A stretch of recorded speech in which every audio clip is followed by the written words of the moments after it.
তো বন্ধুরা রেসিপি ভুলে গেছিল, শাক মানে এত পরিমাণে রান্না হয় লাস্টে শাক আর মনে থাকে না। দেখেন এই পরে আবার কুমড়ো শাক আমার তো ফেভারিট শাক। ওদের দাও, শাক খাবে না কি খাবে? 100 পদ। বাবা এই আবার দেবো সেদিন। ওইটা করো, আমার যে মিলিয়ন হবে 1 মিলিয়ন হবে ওই দিন করো 100 পদ। আর আমার দর্শক কারা কারা খেতে যায় সবাই ডেকে নেবো ওই দিন। কাঁকড়ার পরে কি আছে? ভোলা মাছ। আমার নাম ভোলা, আমি খাই ভোলা।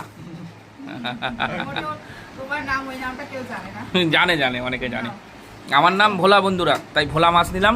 আর ভোলা মাছটা এত সুস্বাদু মানে আমি বলে বোঝাতে পারবো না। আমি একটুখানি খেয়েছিলাম। এই যে দেখুন, জবরদস্ত টেস্ট ভোলা মাছটা, সত্যি মনের মতো মাছ। হ্যাঁ ওরা খেতে লাগবে, ওদের দিয়ে দাও। তো বন্ধুরা এত খাবার মানে বলে বোঝাতে পারবো না। আমার বাড়িতে এত খাবার হয়, অনেকে বলছে দাদা আপনার পেট তো খুব তাড়াতাড়ি বাস্ট হবে। ডিম দিয়ে দাও, দিয়ে দাও। ভোলা মাছের ডিম, আমি ভোলা আমার ডিম খাবো এ কি? এটা মধুর মতো। 6 রকম আমার দেখা হয়ে গেছে।